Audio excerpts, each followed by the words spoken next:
gracias a papá por la oportunidad que nos da de invertir en el reino de Dios. Gracias porque sabemos que a través de esto vamos a ser bendecidos.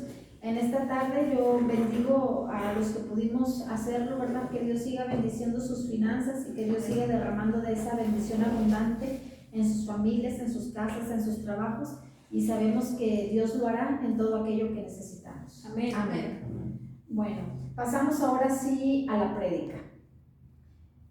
Te voy a compartir algo que yo creo que es muy importante respecto a la cena del Señor. Bueno, pero antes de iniciar, quiero darle gracias a Dios de una manera muy especial, porque hoy tenemos como invitada, ¿verdad?, a la pastora Laura Aguirre y aparte de su familia. Gracias, pastora. Gracias, sobrinos, ¿verdad?, de más familia que están aquí. Los bendecimos. Nos honra con su presencia. Amén.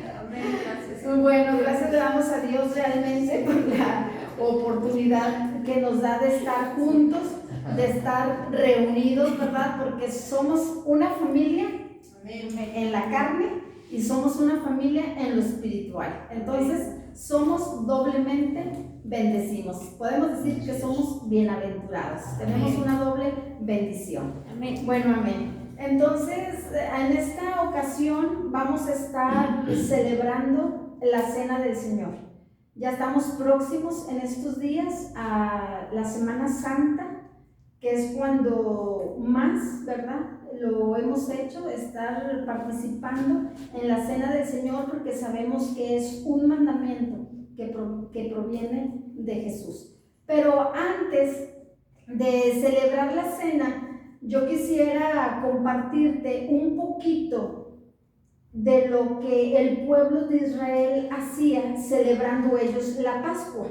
Vamos a decir, como para poder comparar lo que hacía el pueblo de Israel y qué era lo que significaba y qué es lo que ahora estamos haciendo nosotros y qué es lo que significa para nosotros. Lo que quiero que tú sepas es que es un simbolismo. Lo que antiguamente se hacía, lo que el pueblo de Israel hacía en el pacto antiguo y lo que ahora hacemos nosotros, los que creemos en Cristo, nuestro Señor. ¿Por qué lo hacemos y qué es lo que significa?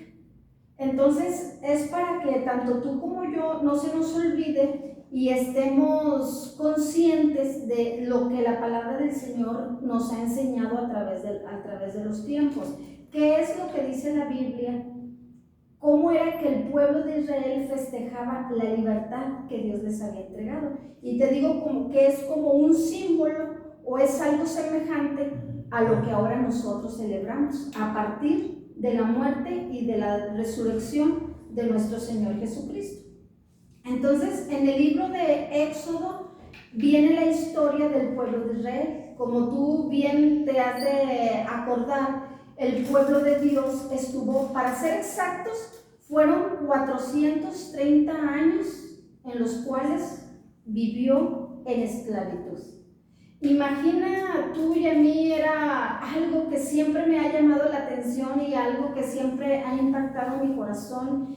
Imagina tú a esas generaciones que desde el vientre fueron esclavos, nacieron, vivieron y murieron en esclavitud.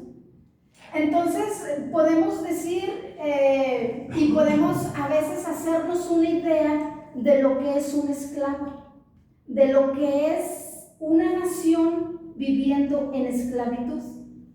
Entonces ellos estaban sometidos, en este caso el pueblo de Israel, a la nación de los egipcios, al pueblo de Egipto. Ellos estaban sometidos por este faraón, podemos decir, por 4 generaciones. Desde que el Señor le entregó la promesa a Abraham y le dijo que lo iba a bendecir, que por medio de él iba a salir una gran nación, el Señor en ese principio, cuando le entrega esa promesa, le dice también que tu generación va a ser esclava por 400 años. Entonces, aquí vemos, dice la palabra, que Abraham creyó a Dios, creyó en sus promesas.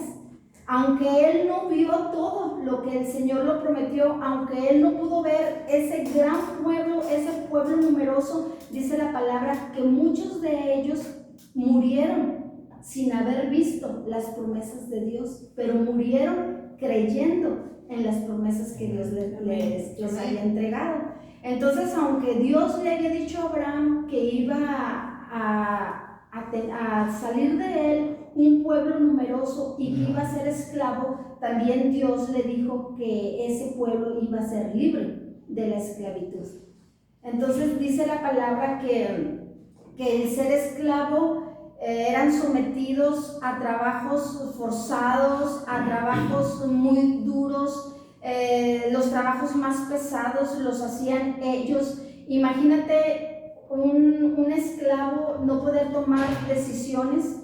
Si tú puedes recordar cuando Dios levanta a Moisés como profeta, como el libertador de este pueblo, cuando Dios empieza a preparar todo para que ellos salieran de Egipto para entregarles la libertad, les dice, quiero que antes de que ustedes salgan, vayan al desierto, vayan y adoren, vayan y ofrezcan sacrificios. Pero ellos le tenían que pedir permiso al faraón para salir. Ellos no podían tomar ninguna decisión, ellos estaban sometidos totalmente a la autoridad, que en este caso era el faraón de Egipto, y para hacer, aunque fuera un sacrificio, un culto a su Dios, ellos no tenían la libertad de hacerlo. Como ahora nosotros tenemos la libertad de adorar a Dios, de bendecir a Dios en nuestros hogares, reunirnos en cualquier lugar, tenemos la libertad para hacer una celebración para Dios. Podemos hacerlo en cualquier lugar, en cualquier momento, y nadie nos lo impide. Pero en ese tiempo que el pueblo era esclavo, si ellos querían adorar a Dios, tenían que hacerlo hasta en silencio en sus hogares, porque si al pueblo no le parecía, los delataban y ellos eran azotados, eran castigados de una manera muy dura. Entonces, ¿te puedes tú imaginar ese grado de estar hablando de una persona ser un esclavo? Pienso que ellos tenían sueños. Esas personas querían una vida diferente y no podían hacerlo. Soñaban, pero no podían cumplir sus sueños. Quizás ellos podrían tener sus metas para alcanzar ciertas cosas, pero de nada valía, porque ellos no tenían la libertad.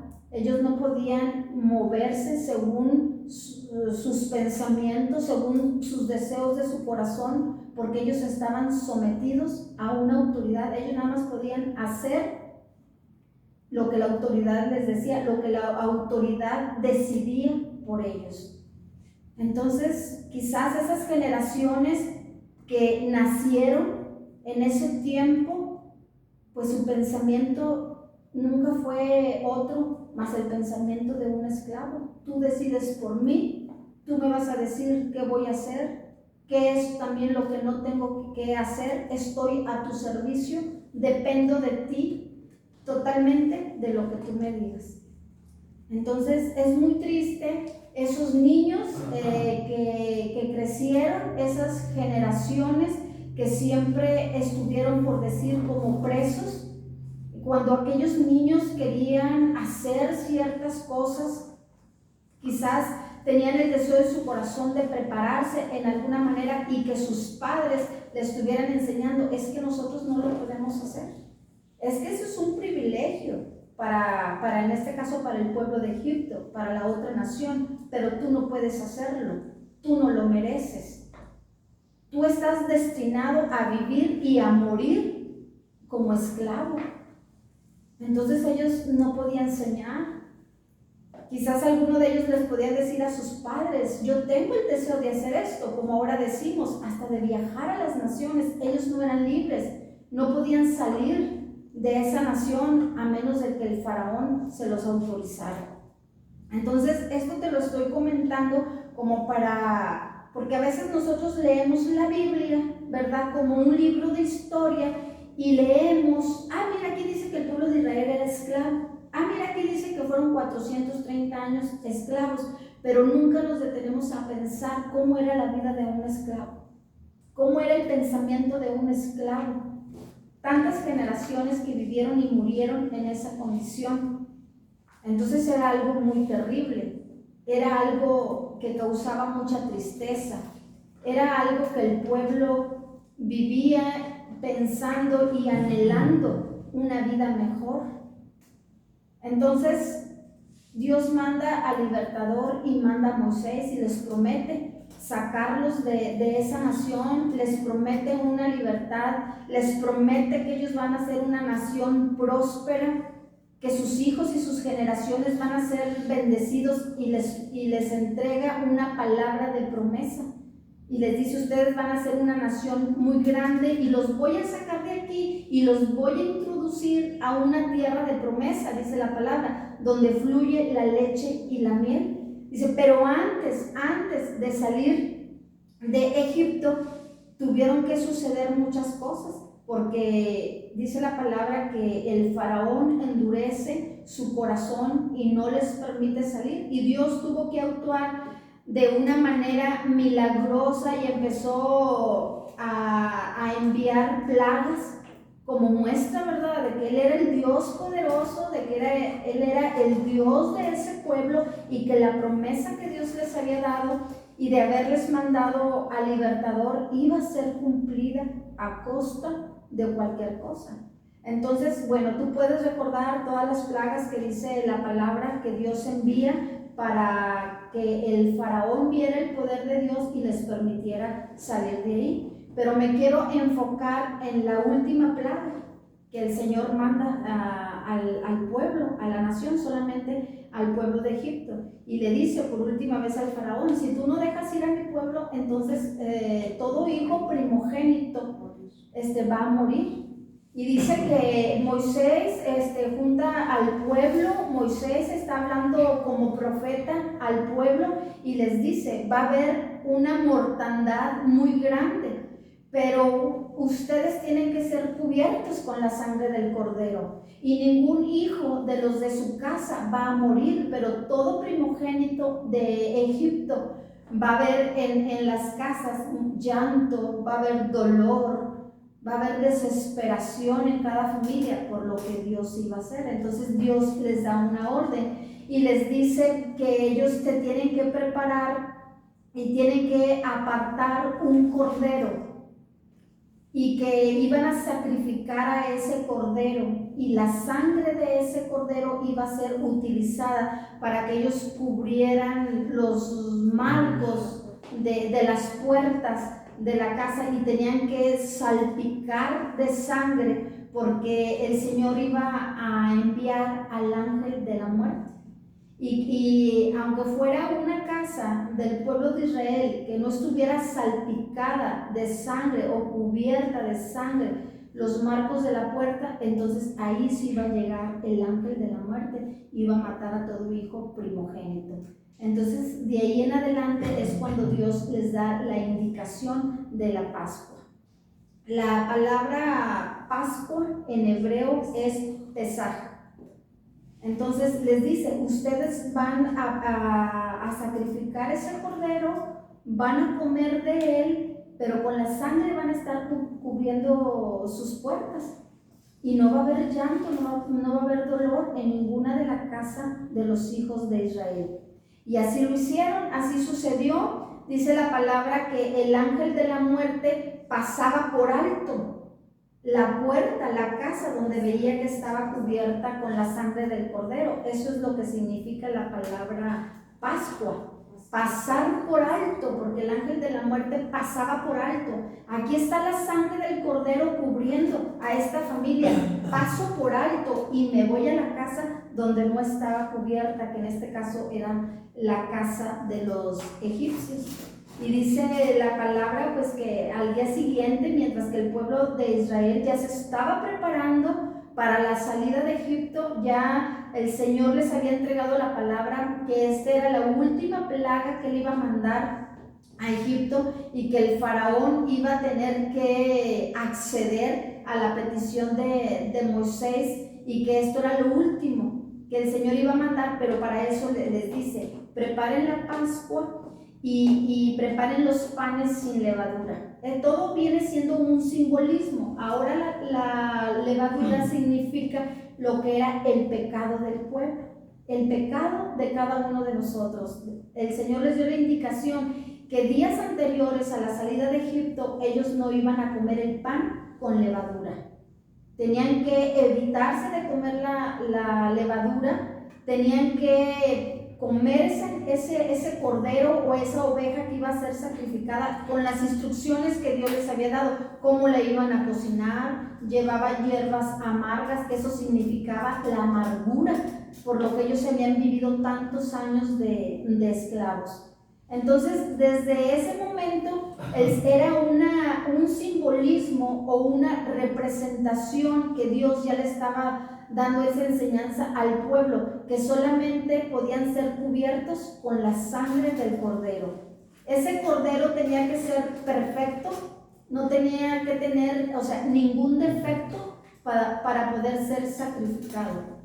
Ahora nosotros comprendemos y sabemos que ese cordero perfecto fue Cristo, que fue sacrificado en la cruz por cada uno de nosotros. Ahora nosotros decimos, bueno, ahora nosotros hacemos lo mismo. Ahora nosotros celebramos la Pascua, pero dice la palabra del Señor en el libro de Corintios, en Primera de Corintios, que ahora nuestra Pascua es Cristo y que ahora nosotros celebramos su muerte y su resurrección. Ahora nosotros lo hacemos en memoria de Él. Pero ¿qué es lo que asemeja lo que hacían los israelitas y lo que ahora hacemos nosotros?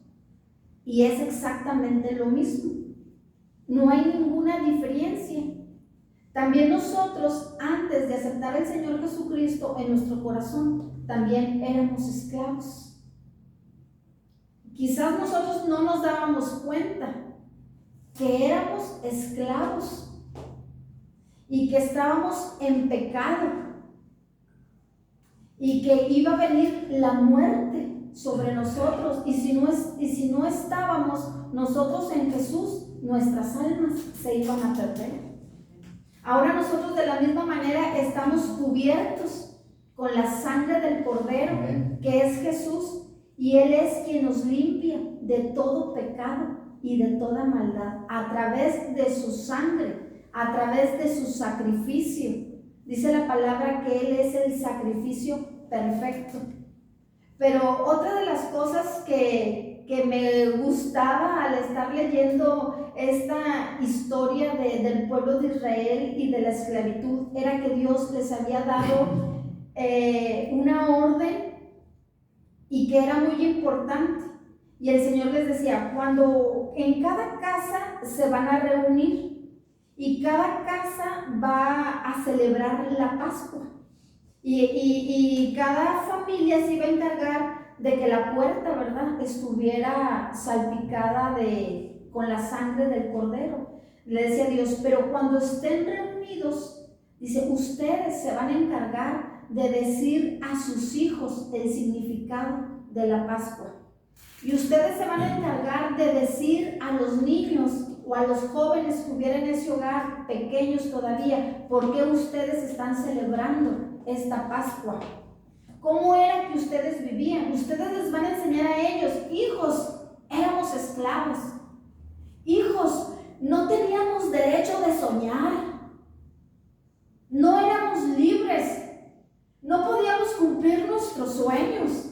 Nacimos en una tierra de esclavitud, pero ahora Jehová de los ejércitos nos ha hecho libres. Amén. Y ellos se tenían que encargar de enseñarle a las demás generaciones qué era lo que había hecho Dios con ellos. ¿Cómo, de qué manera el Señor se había manifestado de una manera poderosa? Cómo el Señor había levantado su mano de poder para sacarlos de la esclavitud. Porque dice la palabra que el pueblo clamaba. El pueblo le pedía a Dios, Señor, acuérdate de tu pueblo. ¿Cuándo es que tú vas a cumplir la promesa? ¿Cuándo es que tú vas a mandar a un libertador? para que nos saque de esta condición en la cual vivimos. Y a veces nosotros pensamos que porque podemos salir, podemos comprar, podemos vender, como dice la palabra, en los tiempos de Noé se casaban, hacían negocios, vendían. A veces consideramos que somos libres, que vivimos en una libertad, pero cuando realmente hemos conocido cuál es la verdadera libertad en Cristo, entonces es cuando nosotros comprendemos y le damos gracias a Dios. Amén. Porque entonces decimos, verdaderamente éramos esclavos del pecado, verdaderamente estábamos condenados, verdaderamente no habíamos experimentado la libertad que experimentamos ahora que tenemos a Cristo. Entonces dice la palabra que cada año ellos hacían esta celebración. De hecho, Jesús, en el tiempo de Jesús, cada año Él era partícipe de esta celebración. Dice la palabra que cuando Dios les había dado esa indicación de que por familia en sus casas lo hicieran, pero se hablara de lo que Dios había hecho con ellos y cómo Dios les había prometido llevarlos a una tierra de promesa.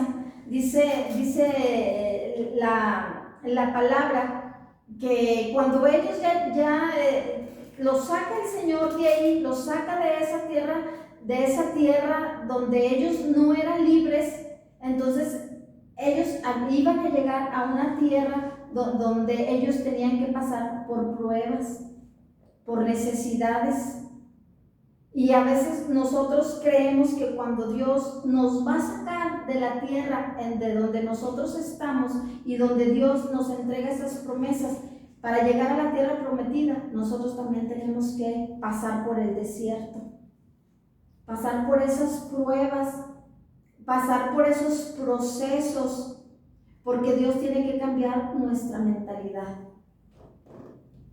Porque una persona que nunca ha conocido la plenitud de Dios, que nunca ha conocido la libertad, a veces es difícil, como pasó con el pueblo de Israel, es difícil guiarlos con una mentalidad diferente, donde su pensamiento ya está en otro nivel, donde su pensamiento ya está en otra condición, donde ahora ellos van a gozar de las promesas que el Señor les ha entregado a su vida.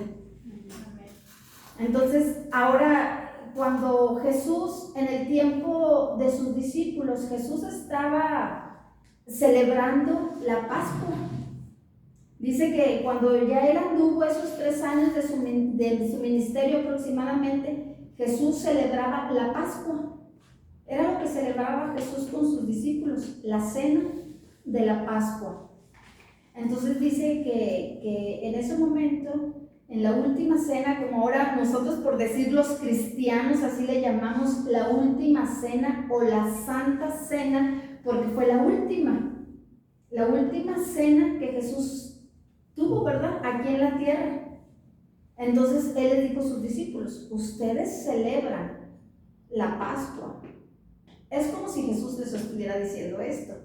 Y recuerdan el que ustedes eran esclavos y que el Señor los sacó de esa tierra de esclavitud y les entregó esta tierra de promesa. Ahora ustedes dicen que del mismo pan del cual estaban ellos cenando y del mismo vino, Jesús les dijo a sus discípulos, pero ahora lo van a hacer ustedes así. Y dice que Él tomó, ¿verdad?, de ese pan y se los dio a comer a ellos, y Jesús les da otro significado, que es lo que nosotros el día de hoy estamos celebrando. Ahora les dice, ahora ustedes lo van a hacer así. Y ustedes deben de saber que ustedes también eran esclavos y que ahora por medio de mi sacrificio en la cruz, ustedes van a obtener la libertad. Porque Jesús ya sabía que al salir de ese lugar del aposento alto, al salir de esos momentos que habían estado en esa intimidad con sus discípulos, al salir ahí fue cuando a Jesús lo arrestaron. Y fue cuando empezó ese sacrificio que Jesús hizo por nosotros. Entonces, ¿en cuántas ocasiones hemos sido nosotros partícipes de la cena del Señor? Muchas veces hemos celebrado la cena del Señor y hemos reconocido que realmente nosotros también éramos esclavos y que Él nos dio una vida nueva. Pero ¿cuántas veces les hemos enseñado a nuestros hijos? Les hemos dicho a nuestra familia, esto que estamos haciendo era porque éramos esclavos. Y el Señor nos dio ahora una libertad. Ya no somos esclavos del pecado, estábamos condenados. Pero ahora en Cristo tenemos una nueva vida. Amén. Ahora estamos cubiertos con la sangre del Cordero. Y dice la palabra que ese sacrificio es válido una vez y para siempre. Ya no hay necesidad de estar sacrificando ese Cordero cada año. Ya no hay otro que venga a morir en la cruz. Ya no hay otro que sufrió por los pecados de todo el mundo. Lo hizo Jesús una sola vez y para siempre. Amén. Entonces yo quiero que en estos momentos, si puedes traer tú, Marco, ya está preparada. Y antes de tomar la cena del Señor, yo te quiero leer unos versículos bíblicos que se encuentran precisamente en Primera de Corintios, en el capítulo 11, en el versículo 23. Y dice, institución de la cena del Señor. Ahorita, yo les pido que por favor empiecen a tomar un pedacito de pan y esta copita que fue preparado. Ahora en esta ocasión nosotros lo celebramos con el producto de la vid, como dice la palabra, que es el jugo de uva y el pan sin levadura.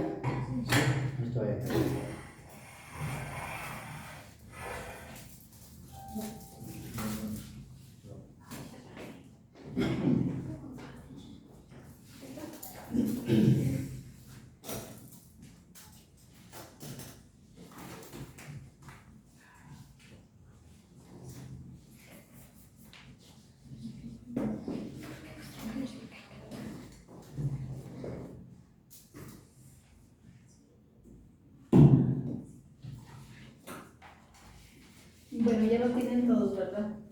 Dice la palabra, el apóstol Pablo, porque yo recibí del Señor lo que también os he enseñado, que el Señor Jesús, la noche que fue entregado, tomó pan, y habiendo dado gracias, lo partió, y dijo, tomad, comed, esto es mi cuerpo, que por vosotros es partido, haced esto en memoria de mí. Pueden comer su pan.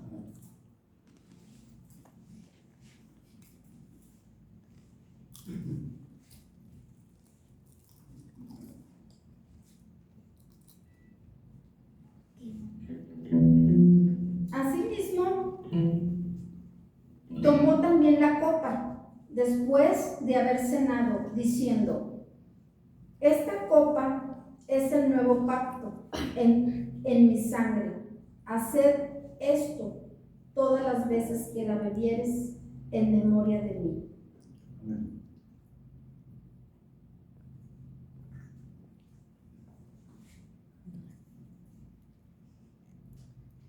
Así pues, todas las veces que comieres este pan y bebieres esta copa, la muerte del Señor anuncias hasta que Él venga.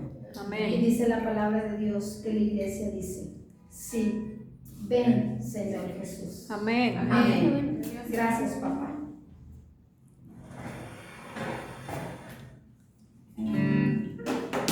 Bueno, te invitamos a que vamos a terminar esta celebración dándole gracias a Dios por lo que Él ha hecho por nosotros.